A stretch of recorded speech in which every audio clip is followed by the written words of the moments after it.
Hello बच्चों, कैसे हो आप लोग। आई होप आप सभी लोग बढ़िया होंगे।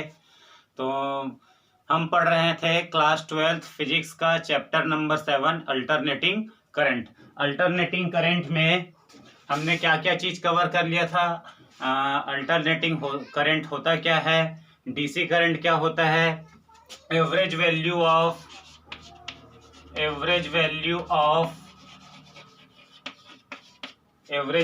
ऑफ अल्टरनेटिंग करंट, है ना, for full cycle, in full cycle ये कवर किए थे। क्या निकला था इसके लिए, वैल्यू 0 निकला था, है ना। Average value of alternating current in half cycle. Half cycle के लिए क्या निकला था बच्चों, हाफ साइकिल के लिए निकला था 2I0/π, ठीक है, where I0 is the peak value of current.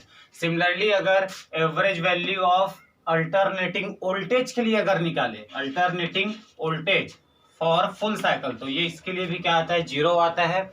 और alternating voltage in half cycle, half cycle के लिए क्या निकलता है, यहां से 2 है तो 2I0 के जगह में V0/π, है ना। कई बुक्स में V0 के जगह E0 भी लिखा रहता है, तो एक ही मतलब एक ही है ना। V0 क्या है, peak value of voltage, E0 क्या है, पीक वैल्यू ऑफ वोल्टेज। तो यहां तक हम कवर कर लिए थे। आज हम बात करेंगे आरएमएस पर। आरएमएस होता क्या चीज है, आरएमएस होता है root mean square, root mean square, है ना। इस पर डिस्कस करेंगे कि रूट मीन स्क्वायर क्यों, क्या होता है, इसका सिग्निफिकेंस क्या है, इसको हम रीड क्यों करते हैं, ठीक है। तो हेडिंग डालो बच्चों, आरएमएस रूट मीन स्क्वायर, ठीक है। इसको मिटा देते हैं।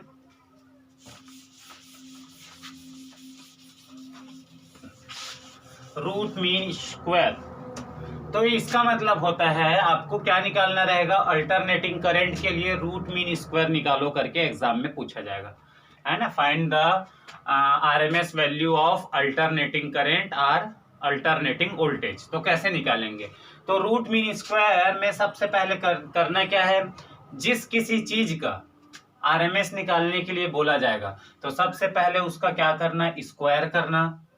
पहले कीजिए स्क्वायर, स्क्वायर करने के बाद उस पर उसका मीन निकालना, तो मीन निकाल देंगे। मीन निकालने के बाद क्या करना, उस पर रूट लगा देना। जस्ट रिवर्स प्रोसीजर, है ना। पहले स्क्वायर करो, स्क्वायर करने के बाद उसका मीन निकालो। मीन मतलब होता है एवरेज। एवरेज निकालने का फॉर्मूला में आप जानते हो, जैसे आई का एवरेज निकालना है, आई एवरेज निकालना है तो क्या करेंगे, आई का इंटीग्रेशन कर देंगे dt के रिस्पेक्ट में, डिवाइड टाइम के रिस्पेक्ट में। ये फॉर्मूला होता है। आई स्क्वायर का निकालो कहा जाएगा तो यहाँ आई स्क्वायर आ जाएगा, क्लियर है ना। और आई के ऐसे निकालते हैं, ठीक है। आई की वैल्यू क्या होती है, आई की जगह में क्या रखना है यार, आई इक्वल रखना है I0 साइन ओमेगा टी, ये उसका इक्वेशन होता है। अल्टरनेटिंग करंट का जनरल इक्वेशन ये होता है ना। तो आई स्क्वायर की जगह भी ये रख देंगे, ठीक है। तो सबसे पहले प्रोसीजर है स्क्वायर करो। जिस किसी का भी आरएमएस निकालने के लिए कहा जाता है, जब बेसिकली या तो करंट का कहा जाएगा या तो वोल्टेज का कहा जाएगा। भाई अल्टरनेटिंग करंट का आरएमएस वैल्यू निकालो या अल्टरनेटिंग वोल्टेज का आरएमएस वैल्यू निकालो। तो जैसे करंट का कहा जाएगा तो करंट के ऊपर में स्क्वायर लगाना, स्क्वायर करने के बाद उसका मीन निकालना, मीन निकालने के बाद क्या निकालना, रूट लगाना, है ना। हम निकालने जा रहे हैं करंट के लिए आई आरएमएस वैल्यू निकालने जा रहे हैं, आई आरएमएस निकालना है। तो करंट की इक्वेशन क्या होती है, अल्टरनेटिंग करंट की, I equal I0 sine omega t, ठीक है। पूरा मैथ्स है बेटा इसमें ना, पूरा मैथ्स है। ध्यान से देखिए कैसे हम आई आरएमएस की वैल्यू निकालेंगे। तो आई आरएमएस निकालना है, आई क्या है, अल्टरनेटिंग करंट है। तो सबसे पहले क्या कहा गया है, जिसका भी आरएमएस निकालना है उसका स्क्वायर कीजिए। तो हमको आई का निकालना है, अल्टरनेटिंग करंट आई का निकालना है, तो आई का क्या कर दो, स्क्वायर करो। स्क्वायर कर दिए। फिर उसका मीन निकालो, तो मीन के लिए सिंबल ये होता है, पुच्चू पुच्चू लगा दीजिए ऐसे इधर से, है ना। तो ये बता रहा है सिंबल कि आई स्क्वायर का मीन निकाल दिया। मीन मतलब होता है एवरेज। फिर बोला गया है लास्ट में रूट निकालो, तो हमने रूट लगा दिया। अब इसको सॉल्व बस करते जाना है फुल साइकिल के लिए ना, फुल साइकिल के लिए आरएमएस वैल्यू निकालना है। तो ये हो जाएगा ऐसे।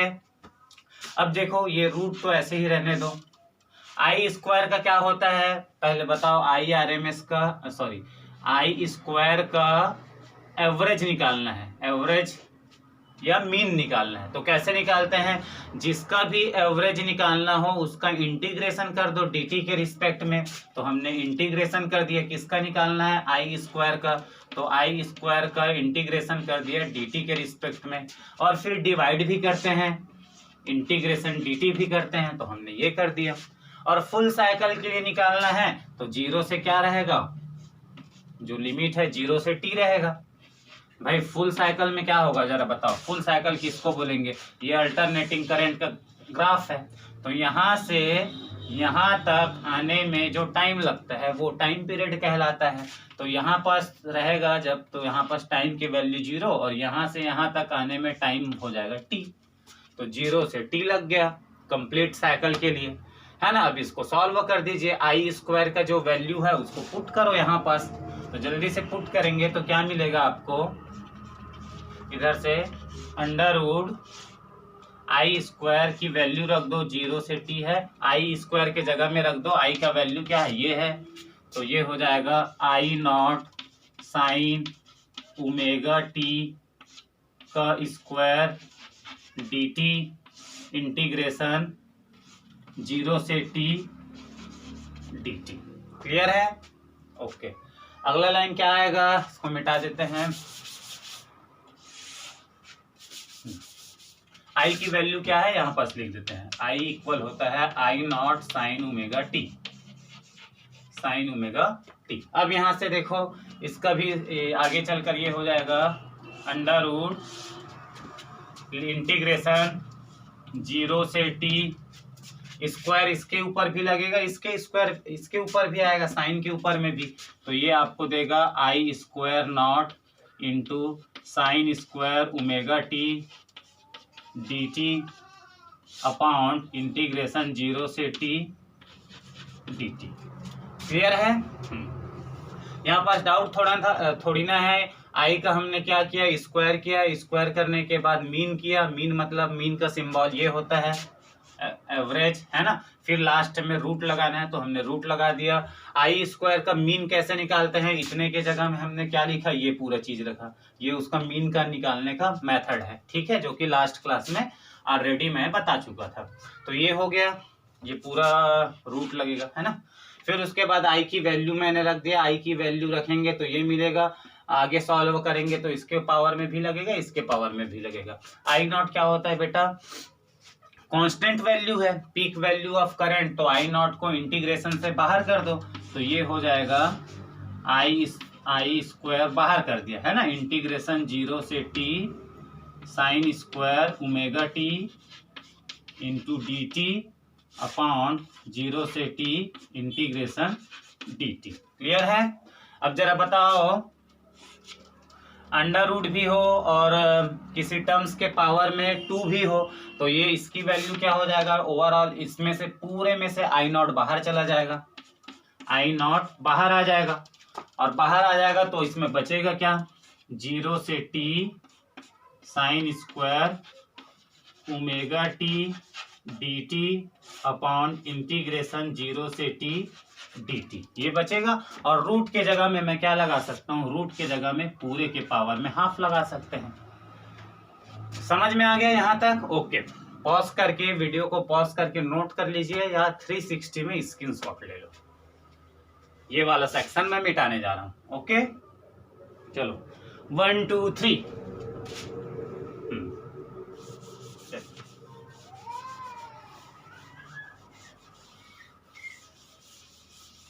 अब बात आती है साइन स्क्वायर ओमेगा टी का इंटीग्रेशन करना है। साइन स्क्वायर ओमेगा टी का इंटीग्रेशन करना है। तो इंटीग्रेशन करने का फॉर्मूला क्या होता है भाई, मैथ्स में तो एक ही फार्मूला होता है जो कि हम बता देते हैं। फार्मूला होता है cos 2 theta equal 1 - 2 sine square theta. आप मैथ्स के स्टूडेंट हैं तो आपको ये फार्मूला नोन होगा, है ना। बायो वाले होंगे तो भी कोई दिक्कत नहीं है। cos 2 थीटा इक्वल होता है 1 - 2 साइन स्क्वायर। यहाँ से हम साइन स्क्वायर थीटा की वैल्यू निकालेंगे, है ना। तो यहाँ से हो जाएगा बच्चों, इसको इधर ले आओ, इसको इधर ले आओ, तो ये हो जाएगा 2 sine square theta, 2 sine square theta. cos 2 theta उधर चला जाएगा तो 1 - cos 2 थीटा। यहाँ से 2 को नीचे ले आओ तो sine square theta equal 1 - cos 2 theta upon 2। ये हो जाएगा। थीटा के जगह यहाँ पास क्या है, साइन स्क्वायर है तो साइन स्क्वायर है। थीटा के जगह यहाँ ओमेगा टी है तो जहाँ जहाँ थीटा है वहाँ वहाँ ओमेगा टी कर दो। तो ये हो जाएगा साइन स्क्वायर थीटा के जगह में ओमेगा टी, तो यहाँ पास हो जाएगा 1 - cos 2 ओमेगा टी अपॉन 2। तो आगे चलकर अभी यही एक रास्ता है इंटीग्रेशन साइन स्क्वायर थीटा का। अगर साइन स्क्वायर का इंटीग्रेशन करना है तो मैथ्स में एक ही प्रोसीजर है जो कि ये प्रोसीजर है ना। तो साइन स्क्वायर ओमेगा टी के जगह में आप ये रख सकते हैं तो रख दीजिए। तो ये हो जाएगा I R M S is equal to I naught बाहर है, सबसे बाहर में इसको रखते जाना है, ठीक है। 0 से T sign square omega T के जगह में क्या रख दो, ये वैल्यू रख दो। तो 1 - cos 2 omega T upon 2 divide 0 से T integration D T. Okay, और सब के बाहर में इतने के बाहर में आएगा बच्चों हाफ, रूट के जगह में अब क्या, अच्छा सॉरी यहाँ पास dt है ना, तो यहाँ पास भी आएगा dt, ठीक है। अब इसको सेपरेट कर देता हूँ ना, सेपरेट करूंगा तो आएगा क्या, इधर है आई नॉट 0 से t, आई 1 के नीचे में भी 2 आएगा तो 1/2, माइनस है तो माइनस, cos के नीचे में भी 2 आएगा तो cos 2 omega t upon 2, bracket में आएगा बाहर में dt, नीचे में आएगा 0 से t dt, और सब के बाहर में चला जाएगा 1/2। यहां तक क्लियर है? ओके, पॉज करके नोट कीजिए। ये वाला सेक्शन में मिटा रहा हूं ना, ये वाला सेक्शन मिटा रहे हैं। थोड़ा धीरे पढ़ाओ सर, फास्ट हो रहा है। फास्ट नहीं हो रहा है बच्चों ना, थोड़ा ध्यान से देखिए, ध्यान से समझते जाओ, फास्ट नहीं होगा। ओके, अब क्या करेंगे भाई, 1/2 का इंटीग्रेशन करेंगे टी के रिस्पेक्ट में, इसका इंटीग्रेशन करेंगे और लिमिट रख देंगे, फिर वैल्यू आ जाएगा। इधर है I R M S equal I naught, यहाँ पास बाहर है तो आई नॉट बाहर कर दो, है ना। फिर क्या होगा, 1/2 का बारी बारी से होगा, यहाँ से इंटीग्रेशन इसका भी होगा, इंटीग्रेशन इसका भी होगा। भाई ब्रैकेट के बाहर में क्या है, इंटीग्रेशन है, तो 1/2 का इंटीग्रेशन क्या होगा, 1/2 कॉमन, तो अंदर में बचेगा क्या, 1, किसके रिस्पेक्ट में हो रहा है, dt के रिस्पेक्ट में, तो उसका आंसर क्या आएगा, t ही आएगा। तो ये हो जाएगा 1/2 t माइनस लगा दो cos 2 omega t, cos 2 omega t।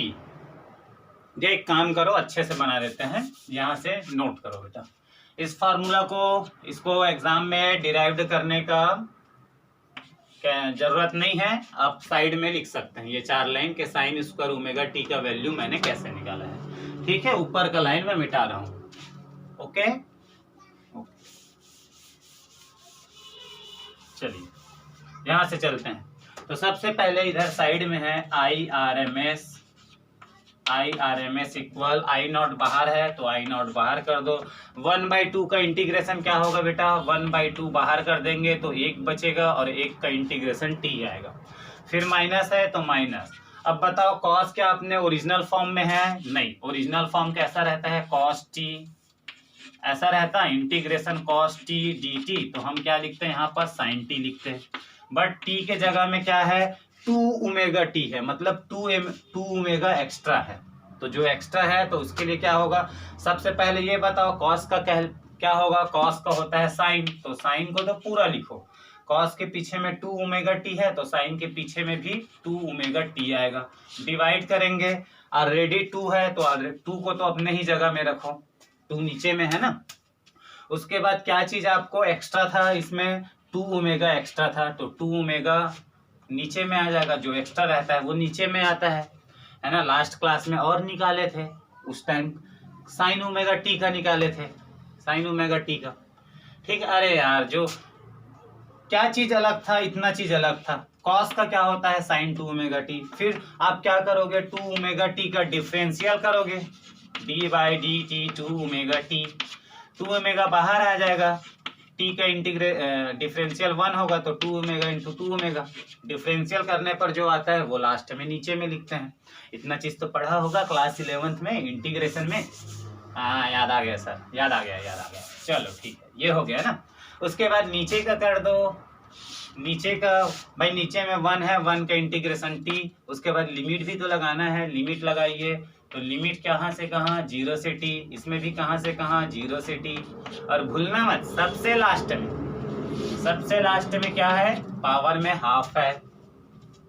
ओ चलिए, तो यहाँ से अब क्या करेंगे, अब हमारा अगला जो टास्क है वो लिमिट रखना है, जहां जहां टी है वहां वहां कैपिटल टी रखो, फिर माइनस लगाने के बाद जहां जहां टी है वहां पर लोअर लिमिट रख दीजिएगा।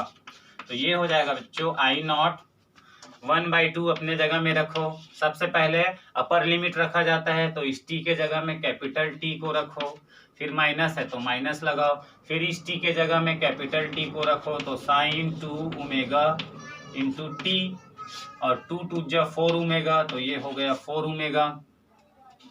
ये हमने रख दिया लिमिट को। फिर अपर लिमिट रखे हैं, अब अपर लिमिट के बाद क्या लगाते हैं, माइनस लगाते हैं। लोअर लिमिट रखने से पहले माइनस लगाओ, तो टेकिंग माइनस, उसके बाद फिर से आएगा इसकी पारी, यहाँ पर 1/2 इंटू टी के जगह में लोअर लिमिट पुट कीजिए तो 0, फिर माइनस है तो माइनस, यहाँ पर टी के जगह में 0, तो sine 2 omega into 0 divide 4 omega. Okay, और सबके डिवाइड में आ जाएगा, इसके जगह में अपर लिमिट रख दिए t-0 पूरे का पावर 2। अच्छा, अब होगा क्या बेटा, t के इक्वल में क्या रखेंगे, t क्या है, time period is equal to होता है angular displacement upon angular velocity 2 pi upon omega.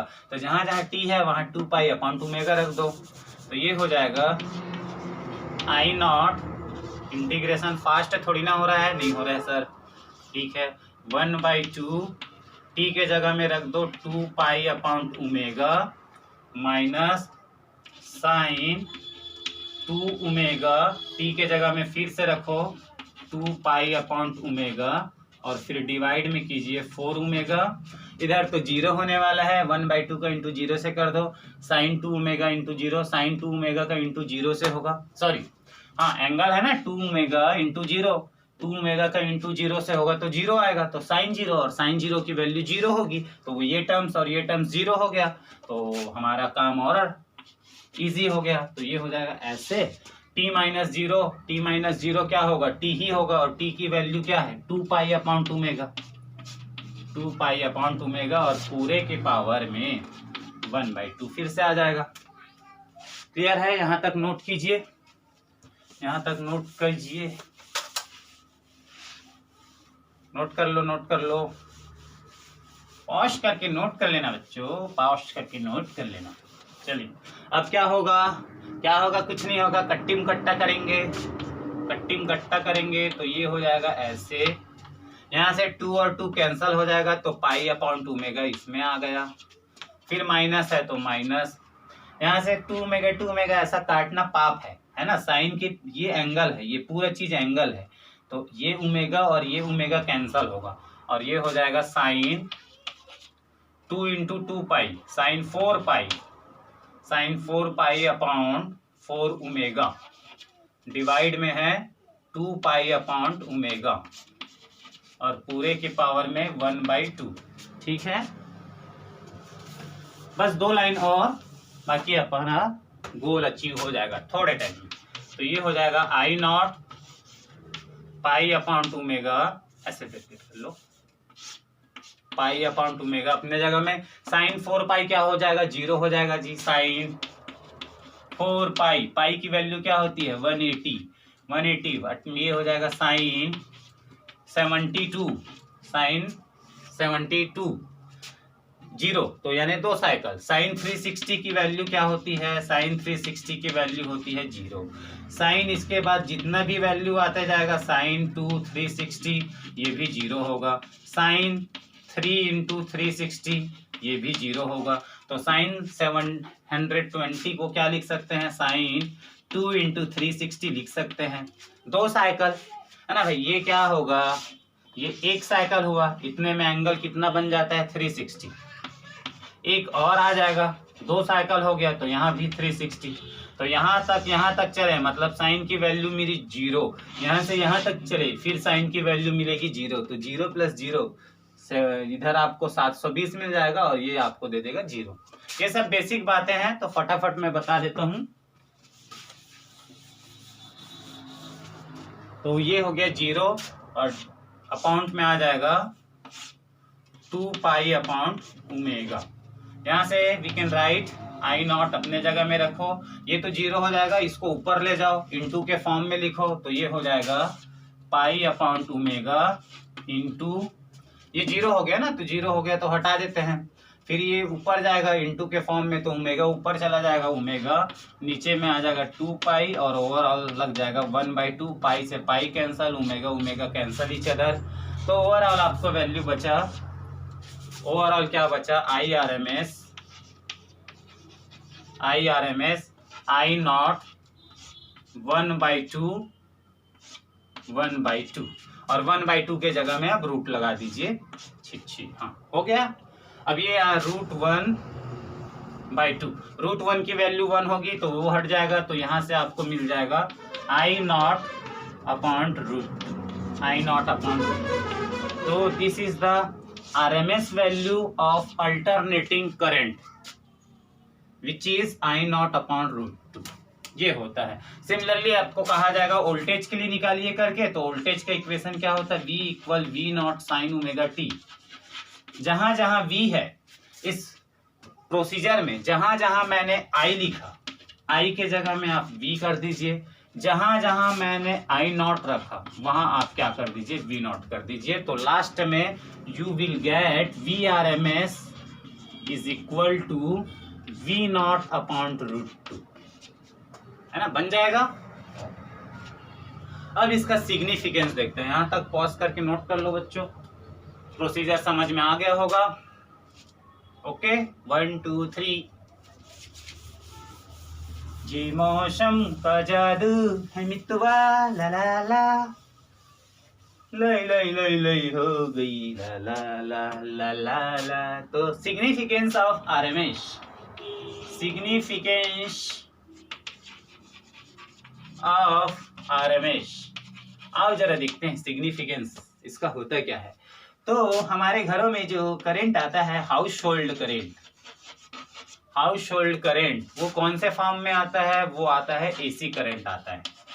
हमारे घरों में जो करंट आता है वो AC करंट आता है। और इलेक्ट्रिकल इंस्ट्रूमेंट में देखना कभी, या बल्ब में देखना, या कोई भी इलेक्ट्रिकल इंस्ट्रूमेंट आप लेते हैं तो उसमें ये लिखा रहता है 220 वोल्ट, 220 वोल्ट और 50 हर्ट्ज।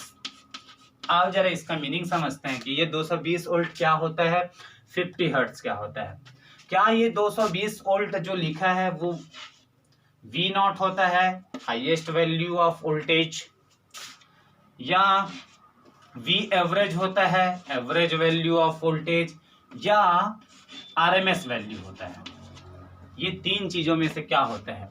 ना ही ये 220 जो लिखा रहता है वो V0 भी नहीं होता, V एवरेज भी नहीं होता, ये होता है RMS वैल्यू ऑफ वोल्टेज। हमारे घरों में जो पावर सप्लाई वोल्टेज आता है वो कितना आता है, 220 वोल्ट, और वो क्या रहता है, वोल्टेज का RMS वैल्यू रहता है। अच्छा V0 क्या होता है sir, highest value of voltage, और निकाल लेंगे थोड़ी देर बाद। है ना। और ये 50 हर्ट्स होता है क्या चीज है, 50 हर्ट्स होता है फ्रीक्वेंसी के how many revolution in 1 second, है ना। ये जो ग्राफ है वो 1 सेकेंड में कितना चक्कर लगाता है, कितना साइकिल कंप्लीट करता है। तो 50 हर्ट्स उसका यूनिट है, 50 साइकिल कंप्लीट करता है। 50 साइकिल कंप्लीट करता है मतलब ये ऐसे 1 साइकिल, 2 साइकिल, 3 साइकिल। तो 1 सेकेंड में 50 साइकिल कंप्लीट करता है जो अल्टरनेटिंग करंट या अल्टरनेटिंग वोल्टेज आता है, जो अपना डायरेक्शन चेंज करते रहता है। 50 times plus, 50 times negative, 50 time plus, 50 time negative, ये होता है। ये देखो भैया यहाँ से 1 साइकिल कंप्लीट, और इस 1 साइकिल में करंट की वैल्यू कितना टाइम जीरो हुआ, यहां से देखो ये करंट है और ये टाइम है। ग्राफ अगर प्लॉट करे, यहाँ पास करंट की वैल्यू 0, ये 1 साइकिल कंप्लीट, यहाँ भी करंट की वैल्यू 0। तो इस जगह करंट की वैल्यू 0 हो रहा है, मतलब 1 साइकिल में करंट 2 बार 0 हो रहा है। तो 50 साइकिल में कितना बार 0 होगा, 100 टाइम्स 0 होगा, या स्विच ऑफ होगा। करंट की वैल्यू 100 टाइम ऑफ और 100 टाइम ऑन।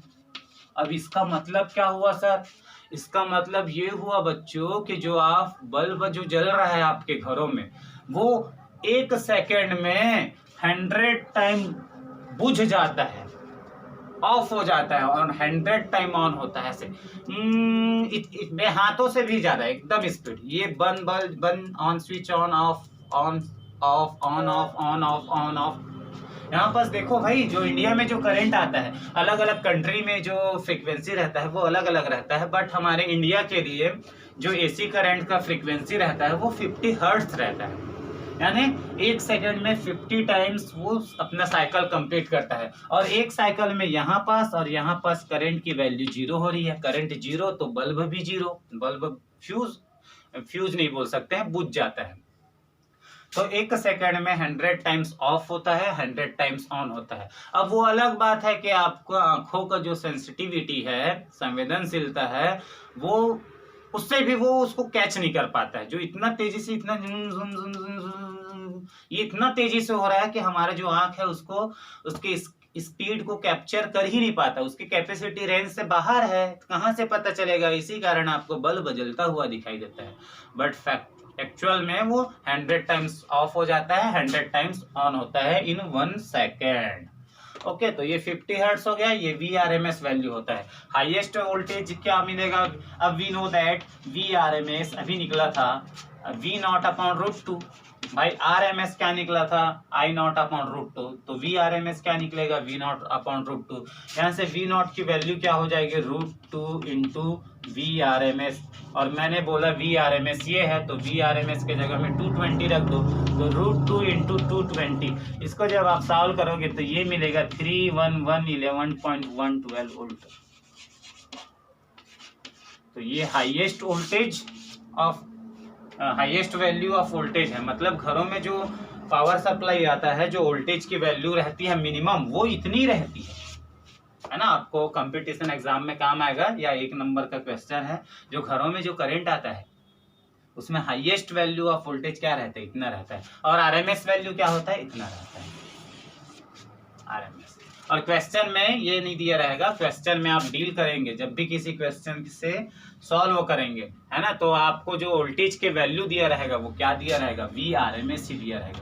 कहीं पास 220 लिखा है तो समझना VRMS की वैल्यू है, ये मत समझना VRMS ही समझना। तो ये उसका हुआ पहला सिग्निफिकेंस, जो कि मजा नहीं आया होगा भाई इसमें हुआ क्या सर, अपने को मजा क्या आया, उसका एक्चुअल में यूज क्या है वो देख लेते हैं, है ना। ये हमने बता दिया कि 220 वोल्ट और 50 हर्ट्ज लिखने का मतलब क्या है। 220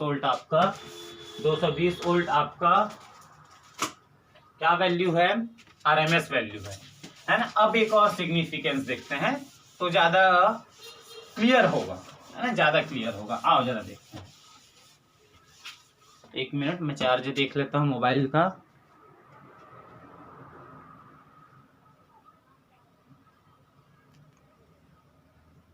चार्ज हाँ हो रहा है, चलेगा। उसका दूसरा सिग्निफिकेंस देखते हैं। अब देखते हैं एक वायर ले लेते हैं, वायर कंडक्टर है ना, जिसमें करंट फ्लो होता है। हमने लिया एक वायर, डंग डंग डंग, इसका रेजिस्टेंस है आर। अब हम इस पे क्या करेंगे, एक एसी करंट सप्लाई फ्लो करवा देंगे, I equal I naught sine omega t, और इसका रेजिस्टेंस है आर। सर एसी करंट है, उसका डायरेक्शन कैसे आपने डिसाइड किया, वो तो चेंज होते रहता है। अरे किसी इंस्टेंटेनियस टाइम पर मान लो इस टाइम पर डायरेक्शन ऐसा है, या लो डायरेक्शन ही मत लो, चलो इसमें एक एसी करंट फ्लो हो रहा है। कैसा करंट है बच्चों, एसी करंट। कितने टाइम के लिए फ्लो हुआ, टी हुआ, टी टाइम तक। टी टाइम के लिए इसमें आई करंट फ्लो हो रहा है। आई क्या है, एसी करंट है, और एसी करंट मीन्स अपना डायरेक्शन चेंज कर रहा है, डायरेक्शन चेंज कर रहा है, साथ ही साथ मैग्नीट्यूड चेंज कर रहा है। तो इसमें एनर्जी डिसिपेटेड कितना होगा, डिसिपेटेड मीन्स एनर्जी कितना वेस्ट होगा, क्योंकि हीट के फॉर्म में निकलेगा ही। आप किसी वायर के पास जाइए, उसको टच करना, उसके आसपास रहना, बल्ब के पास में आपको गर्माहट महसूस होगी। इसका मतलब जब किसी वायर में या किसी इलेक्ट्रिकल इंस्ट्रूमेंट में आप करंट सप्लाई करते हैं तो उससे एनर्जी वेस्ट होती है in the form of heat, है ना। तो कितना एनर्जी वेस्ट होगा, तो energy dissipated in register in time T time पर कितना होगा, क्या होगा उसके लिए, एनर्जी डिसिपेटेड का फार्मूला कहीं तो आपने पढ़ा होगा, इक्वल होता है I square R t, where R is the resistance of wire, t is the given time. कितने टाइम के लिए पूछा गया है, आई क्या है, आई है करंट की वैल्यू। बट इस इक्वेशन में आप कैसे रखोगे भाई, बात अगर डीसी करंट रहता है, इसमें डीसी करंट रहता है, डीसी करंट मतलब उसका डायरेक्शन और मैग्नीट्यूड चेंज नहीं होता, तो आई की वैल्यू एक फिक्स होती है, 2 एम्पियर, 3 एम्पियर, 4 एम्पियर। तो आई के जगह में हम 2 रखते हैं तो 3 रखते हैं, जो वैल्यू आपको दिया रहता है। बट यहाँ पास तो एसी करंट है और टाइम के साथ साथ उसका करंट का वैल्यू चेंज होते रहेगा। अब जरा सोचो, आर तो फिक्स है, टी भी फिक्स है, लेकिन आई फिक्स नहीं है, वो टाइम के साथ साथ चेंज हो रहा है। तो आप रखेंगे क्या, रखेंगे नहीं तो ई की वैल्यू कैसे मिलेगा।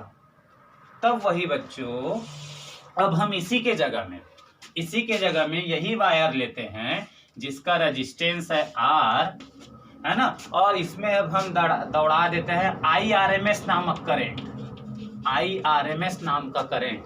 कितने टाइम के लिए, इसमें भी सेम टाइम टी के लिए।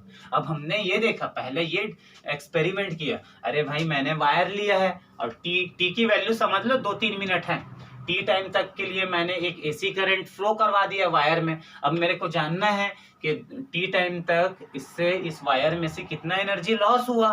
तो मेरे को फार्मूला ये पता है, ई क्या है, हीट के फॉर्म में जो एनर्जी निकलता है वो है आई स्क्वायर आर टी होता है। बट आर नोन है, टी नोन है, बट आई तो अननोन है। मतलब आई के जगह रखे तो रखे क्या, वो तो टाइम के साथ साथ चेंज हो रहा है। तो आपको एग्जैक्ट डाटा कैसे मिलेगा, और जब एग्जैक्ट डाटा नहीं मिलेगा तो आप किसी प्रैक्टिकल को 100% एक्यूरेसी के साथ कैसे क्लियर कर सकते हैं। अच्छा, आई के जगह में रखे क्या। फिर हमने सोचा कि अगर मैं इस वायर में IRMS नाम का एक करंट फ्लो करवा देता हूं सेम टाइम के लिए, तो जो एनर्जी का जो मान लो आया टी टाइम पर फ्लो करवाने पर 50 जूल मान लो वेस्ट हो गया। फिर हमने ये देखा, थोड़ी देर के लिए मान लो इसमें तो आप आई की वैल्यू नहीं रख रहे हो, आई की वैल्यू रख नहीं पा रहे हैं, फिर भी अगर मैं मानूं टी टाइम तक मैंने एक एसी करंट जो टाइम के साथ साथ अपना वैल्यू चेंज कर रहा है, वो 2 मिनट तक फ्लो हुआ, और 2 मिनट तक फ्लो होने पर मान लो ई की वैल्यू कितना एनर्जी लॉस हुआ, 50 जूल लॉस हुआ। ये हम सिर्फ इमेजिन कर रहे हैं, एक्यूरेट तो रख सकते ही नहीं है आई के जगह। फिर मैंने IRMS नाम का करंट दौड़ाया 2 मिनट के लिए, तब जाकर देखा IRMS की वैल्यू होती है, IRMS तो होता है भैया I0/√2 के जगह में, तो मैं इसके जगह में I0/√2 रख सकता हूं। तब आया जो आंसर, वो आया चौंका देने वाला, 50 जूल। तो मतलब आप ये जो अन्योन्य करंट है जो टाइम के साथ साथ अपना वैल्यू चेंज कर रहा है, उस लेवल से आप ई की वैल्यू फाइंड आउट नहीं कर सकते हैं। जबकि 2 मिनट तक फ्लो हुआ तो इतना जूल एक्स्ट्रा खपत हुआ, इतना वेस्ट हुआ ही, ये हमने इमेजिन किया। बट हमने ये सिर्फ इमेजिन किया था, मैथमेटिकली प्रूफ नहीं कर पाया।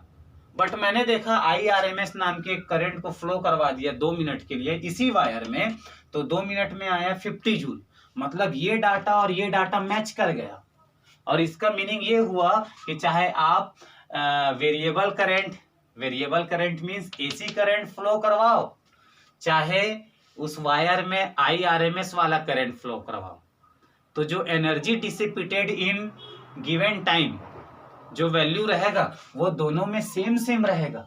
तो अगर आपसे कोई पूछेगा कि इतना टाइम तक कोई आपसे पूछे एक AC करंट में फ्लो करवा रहा हूं 5 मिनट के लिए, तो आप बता सकते हैं क्या कितना एनर्जी डिसिपेटेड होगा? इसमें नहीं बता सकते हैं। बट मैं वही AC करंट के जगह में IRMS करंट दौड़ा दूंगा 5 मिनट के लिए, तो जो डाटा आएगा वो डाटा इस वाले करंट में जो डाटा के इक्वल आएगा। तो ये उसका हुआ सिग्निफिकेंस। इसी कारण हम IRMS को पढ़ते हैं, ताकि वेरिएबल करंट के कारण जो एनर्जी लॉस होता है वो कितना लॉस होता है एग्जैक्ट, वो आपको फाइंड आउट हो सके। अब आओ जरा मैं थोड़ा सा देख लेते हैं, और ये मैच होता है कि नहीं होता है। आई के जगह में क्या आना चाहिए भाई? IRMS आना चाहिए, IRMS का स्क्वायर RT। अगर आपको ऐसा दिख जाएगा तो मान लेना भाई आई और IRMS इक्वल है, काम चल जाएगा इससे। तो मैंने कहा चलो अब हम निकालते हैं, हम एक T टाइम पर कितना एनर्जी डिसिपेटेड या वेस्ट होता है ये तो हम फाइंड आउट नहीं कर सकते हैं। बट मैं क्योंकि टाइम का वैल्यू टाइम के साथ साथ करंट चेंज होते जा रहा है, तो मैं ऐसे मान सकता हूं क्या, एनर्जी डिसिपेटेड